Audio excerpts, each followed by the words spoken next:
Hi, everyone. My name is Dina Alexander, and I am the founder and president of Educate and Empower Kids. We are an organization that started a little more than 4 years ago. It started quite simply. I'm going to share a little bit about my story with you. One day, I was just on Facebook and I read an article about teen porn consumption, and it blew me away. It was really shocking to me at that time. I have three kids. At that time, the oldest was in seventh grade, and my youngest was in the second grade. And the things that I read scared me. I felt helpless. I went online to look for various resources to help me out in talking about this stuff with my kids and finding out what was the situation in our culture and around the world when it came to porn. And it started me on a path that I had not planned. I was going to write a few lessons and put them on Pinterest and pat myself on the back. And instead, as I reached out to friends and family all over the country, I realized that I wasn't alone in my fear when it came to online dangers, that everybody seems to be scared. And at first I thought, well, maybe it's just my religious friends. And it wasn't. It was Christian, atheist, Democrat, Republican. Everybody has the same fears right now when it comes to the culture. We see what's going on. We see that things are not quite right, that our kids have amazing advantages and amazing access to technology, but we don't know where it's taking us. And I felt a great fear, but I felt like I needed to do something. It was like a fire inside me. So I got some friends and family together and we started Educate and Empower Kids. And over the last few years, we've written several books to help parents talk to their kids. One of them is called How to Talk to Your Kids About Pornography, of course. And some of our favorites among our audiences are the 30 Days of Sex Talks, Empowering Your Kids with Knowledge of Sexual Intimacy. We have one for age 3 to 7, 8 to 11, and 12 plus. We also wrote 30 Days to a Stronger Child, which helps fill our accounts. It talks about helping our kids fill their emotional, physical, intellectual, social, and spiritual accounts, and that by keeping our accounts full, we're going to be strong, we're going to be ready for tougher times, but we're also not going to be seeking out for addictive substances. Within the past few months, we've also just released our first children's books.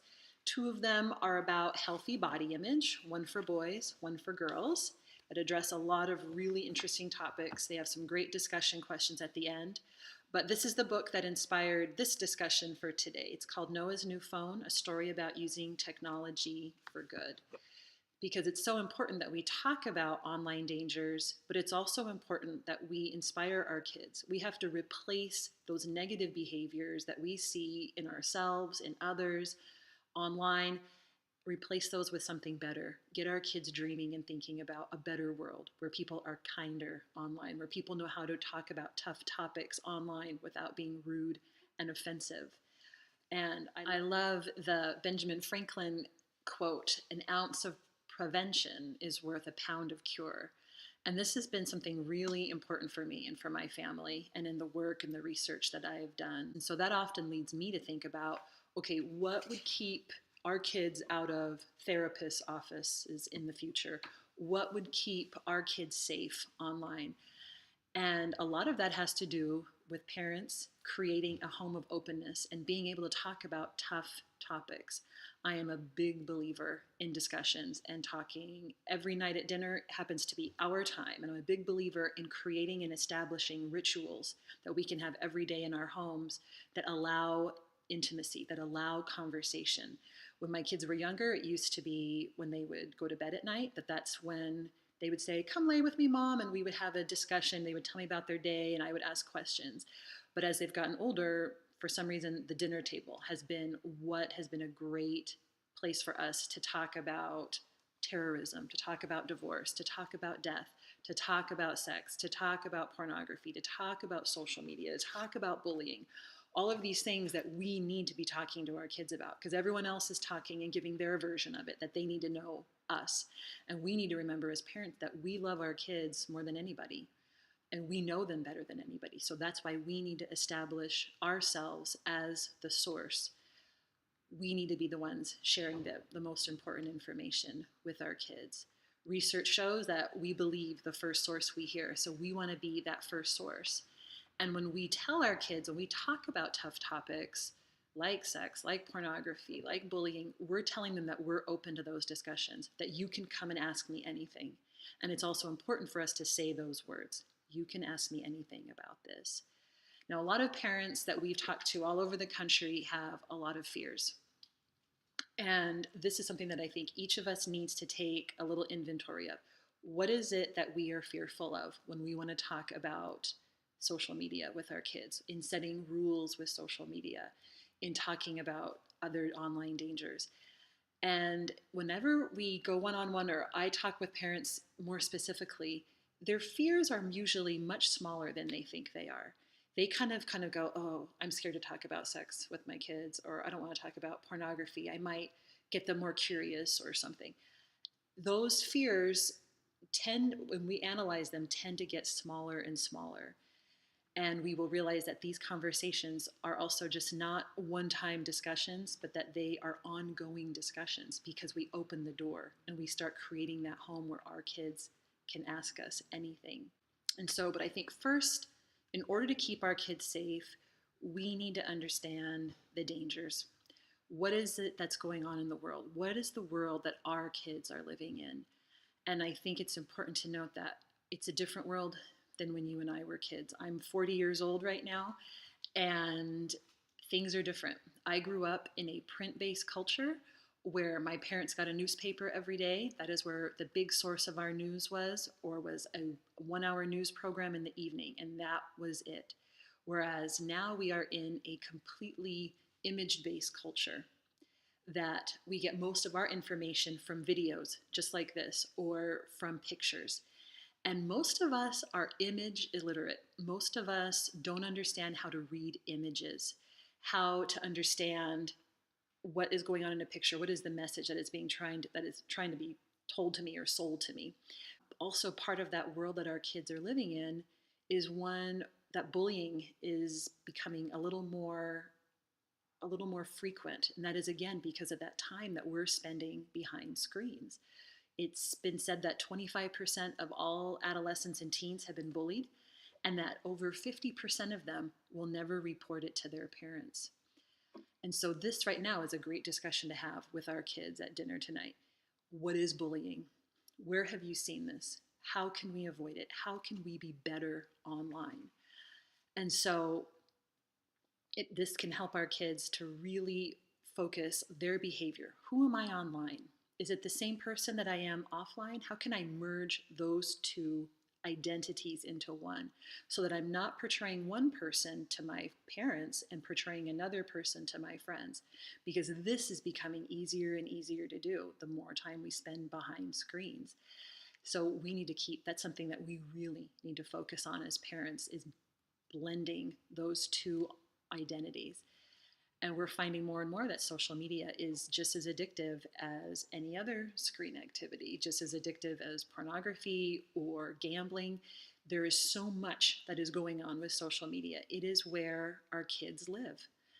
And this was a really hard thing for me as a parent to grasp and to accept. When my daughter first wanted to get on social media, she's 17 now, I did not want that to happen, and I put that off as long as I can. I have a 14-year-old son who is still not on social media, and I'm trying to put that off as long as possible, but my days are numbered, and everybody else is on, right? So this is where kids live, and it's really important for us as parents to acknowledge that this is where our kids live, that this is where so much of our kids' activity is happening.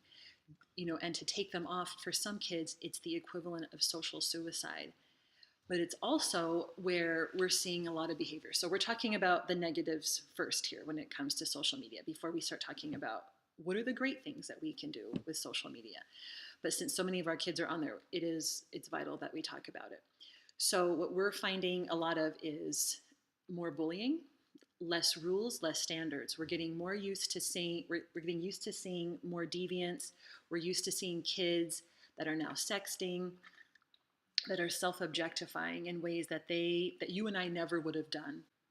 Now, again, as we talk about social media, we talk about safety, we need to take inventory of our own lives. That is, I think, the biggest step in moving forward and keeping our kids safe online. We need to be thinking about, where are we spending our time? How much screen time are we using per day? How much screen time is devoted to homework, to television, to social media? Helping our kids create this inventory of our lives will help them to see where they're spending their time, but also we as a family. Are we creating rituals at home where we can talk about healthy experiences, where we can demonstrate healthy behavior for our kids, where we can be building and binding our families as one? This is a huge and important thing for us to be discussing with our kids. Now, as we continue to take inventory, it's really important for us to know about filtering and monitoring. What filters and monitors do we have on our laptops, on our desktops, on our phones? Even at the router level, there are a lot of great filtering devices. I'm not going to spend too much time talking about filters because there are so many out there. But every Apple product comes with built-in filters, as well as Microsoft. If you Google parent filter or filtering for Apple, filtering for Microsoft tutorial, you will find tons of tutorials that will help you easily, within minutes, set up blocks on your devices. Even on your mobile devices, there are lots and lots of filters that we can use to help our kids stay safe. This to me is about like giving our kids a leg up. It's not a one and done. When you talk to your kids about online safety and being true to themselves online, it's not enough to just put a filter on or put a block on our phone and think that we're done. That's step 1 of 10, right, when it comes to parenting. I know a lot of times in my life and in my parenting, there's things I've wanted to just check off, but we can't check off parenting, and we certainly cannot check off digital parenting, as it were. So one of the filters that I like is OpenDNS. And so if you Google OpenDNS, you can go to their website, and the one that we use is free, but it's at the router level, where it protects every device that comes into our home if they're on our Wi-Fi. On our phones, we tend to use NetSanity, but Covenant Eyes, Mama Bear, there's tons and tons of great filters out there. So we use, we happen to be a family that uses Apple products. And so we will use, the settings in there with family share, etc. But then we also add on top of that another layer with NetSanity. But these are not perfect filters. If our kids are on Instagram, if they're on Facebook, on Twitter, on Tumblr, they can still easily find dangerous, violent, and pornographic images. And that's something that we want to avoid as much as possible. And so, a lot of people have asked me, okay, what is it? Why do you talk about pornography so much? Like, what is the big deal? And a lot of people focus on the addictive side of it. And I agree that pornography can be very addictive to people. But I am more concerned about the millions and millions of boys and now girls who are growing up watching repeated images of women in a position of powerlessness.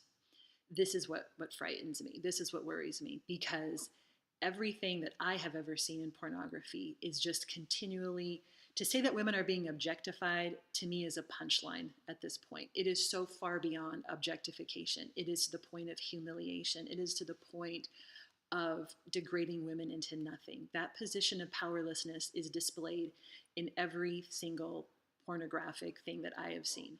Last year, I did a small tour where I spoke at different places, and I spoke to several law enforcement. And one of the things that shocked me the most was I had thought that child pornography was something that you had to be looking at pornography for a really long time to find it. And several members of law enforcement were like, no, that might have been in the old days, but now they're finding that kids are stumbling upon it because even child pornography has become so readily available that it's within a few weeks, a few months of just dabbling in pornography that our kids are stumbling upon things as disgusting and terrible as child pornography.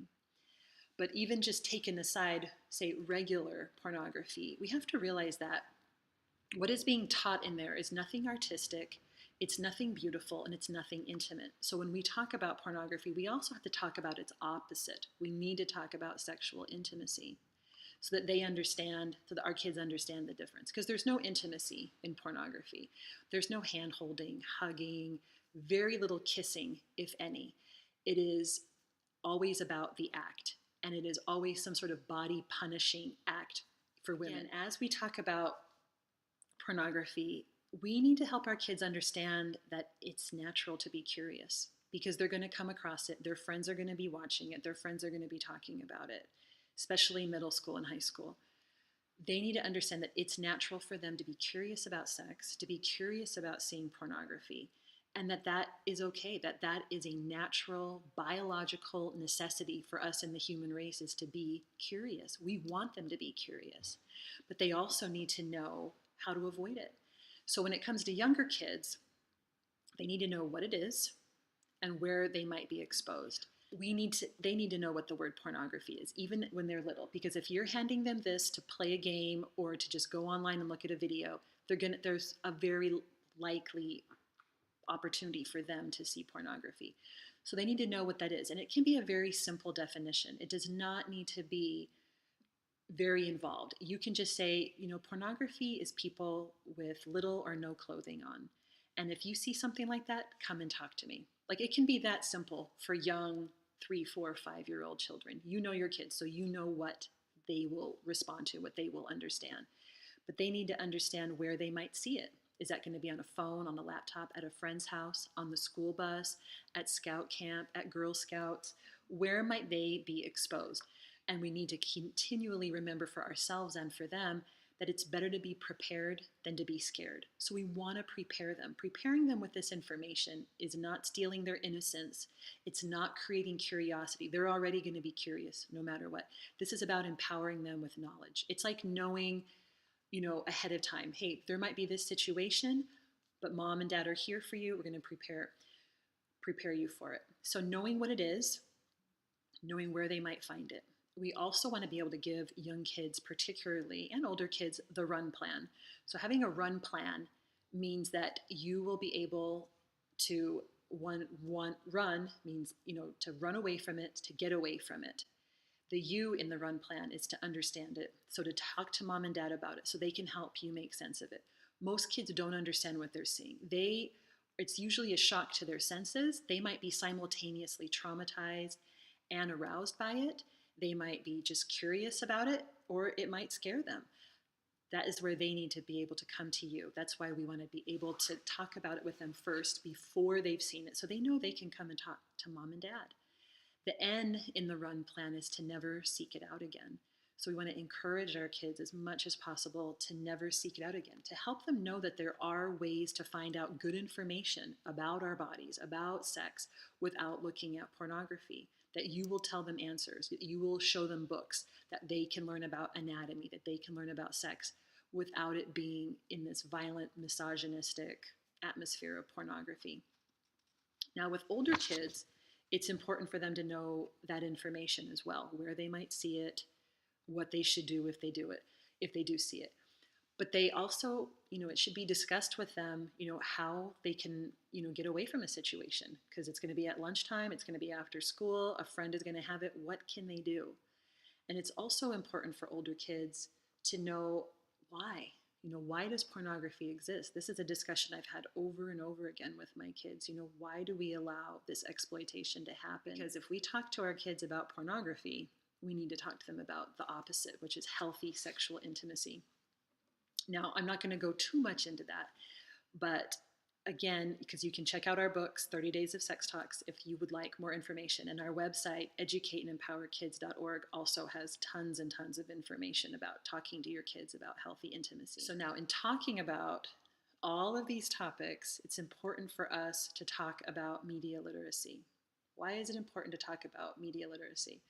Well, first, the culture, whether it be pornography or any website, any magazine our kids pick up, any website, any social media, they're being exposed to media. And like I said before, most of us do not know how to read images. And I love this quote I'm going to read to you from Dr. Gail Dines. And she says, "Images construct the way we think in the world. They jump off the pages and into our lives, our identity, and our sexuality." And so this is why it becomes so important for us to talk about media literacy, so that when they are exposed to pornography, again, they have a better picture of what that really is. Same thing when they come across any other hypersexualized media, or when they come across violent media. They need to be able to understand what they're really seeing. And this can start out very basic, where we look at an advertisement and we ask, what's going on in that ad? Who made that ad? Why was it made? Who is the audience? What's the overall message? What's the hidden message? Now, you don't have to do all of these questions, but these are just some questions that we can thoughtfully discuss with our kids to help them start building that understanding of images, because everybody is selling something, even on social media.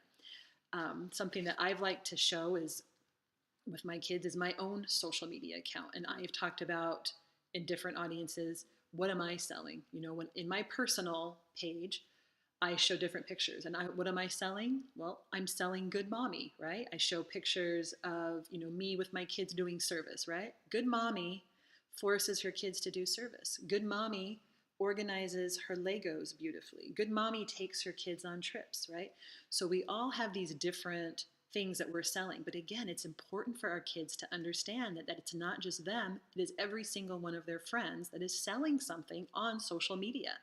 And we need to understand what those real messages are, so that we don't worry about if we weren't invited to that party, so that we're not always obsessed with getting 1,000 likes, so that we can have an understanding of what is really going on here, so that we can get to the heart of the matter, so that we can see that this is a human being who maybe she's selling something, or maybe he's trying to portray something that's really cool and he's out with his friends drinking, but what's really going on there, so that they're, one, not judging other people, but also so that they can kind of see through some of the facades that all of us are putting out there. When it comes to social media, like I said before, it's super important that we have set up some rules and boundaries. It's obvious. If your kid is on any certain social media, you need to be on it with them. If your kid is on Instagram, you better be on Instagram. You better be following them.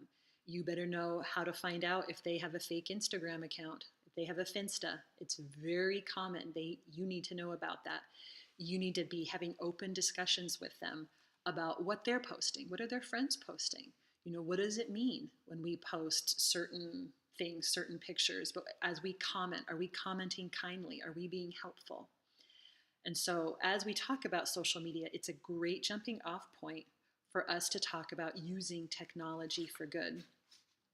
There is so much good technology out there that we need to take advantage of it. It is not just about teaching our kids the no's and what do we do to avoid this and that. There is so many beautiful things. Just in the last few months, I've looked at and I've thought so much about the Me Too movement. This is not a movement that could have taken place without social media. There's no way that the women of the world could have pulled together and to share these experiences without the blessing of social media. So there are amazing good things we can do.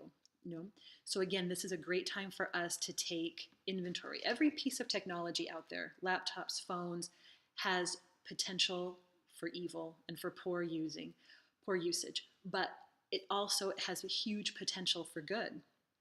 We need to be teaching our kids to uplift, to teach others, to learn, to manage their lives with technology. This is where we're at. This is where we're going, is all technology based.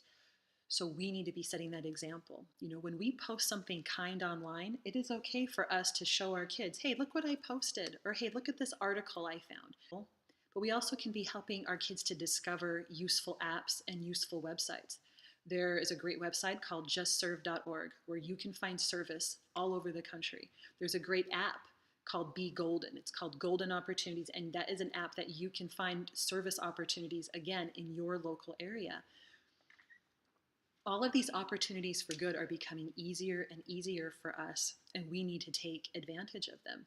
Teaching our kids that these phones are not just pacifiers, especially at a young age. My kids are older now, and I was really lucky that my youngest was 4 when I got a smartphone. So the temptation was very different for me. But as I've talked with young moms, I ask them, what are the good things that you can have your kids do with phones, so that you can, if they are going to be asking for them. One is to watch educational videos, of course, right? That is a good use of technology. Another great thing that we can use is reaching out to friends and family, to FaceTime with other people, to keep in touch with grandma, to make a little video for grandma on the Marco Polo app and share it. Another great thing is, just creating with drawing. There are some great drawing apps out there for kids. And then limiting that screen time. I know we ourselves need to, again, just keep trying. We're not going to be perfect. I think all of us have to just let go of the idea that we're going to be perfect at this. We're going to make mistakes. You just keep moving forward. I haven't talked to one expert in my life that doesn't have some amazing horror story of how they have screwed up technology in their home, or they've screwed up a sex talk in their home. Everybody had screwed up with their kids. It's okay. That's just how we are. We're just going to keep pressing forward. But again, helping our kids realize the amazing power they hold within their hands when they hold technology. We can literally change the world with a cell phone. I would have never imagined that as a teenager, even in college when the internet was brand new. I could not have imagined that I could change the world with a smartphone. But nowadays, we can start a movement. We can start changes. We can reach out to experts on Twitter and have them answer back instantaneously. That we can talk with friends and family all over the world. That we can do business with people all over the world. That we can stand up for people. Helping our kids see all of these opportunities is going to make all of us better and make our culture better. I think what's also really important to realize is that we can have these discussions together. It's not something that as we do this, that I am just going to tell my kids, these are the rules, this is how it is, but creating those rules together with our kids in a family council. It's not just going to be, oh, mom and dad have all the rules. I have found over and over again that doesn't work well. That to get your kids' input, because they are very observant. We need to combine our wisdom with their tech savvy to make the world a better place, to create that movement, to create that positive movement. And so this is something that it's going to be a big focus for us this year at Educate Empower Kids.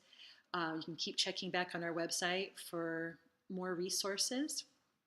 We are also, during the duration of the I Am Mom Summit, we are doing a giveaway on our Instagram. If you tag a friend, you will be entered to win one of our books. We'll have 5 books that we're giving away, and basically you can pick whichever of the books that I have shown today that in that giveaway.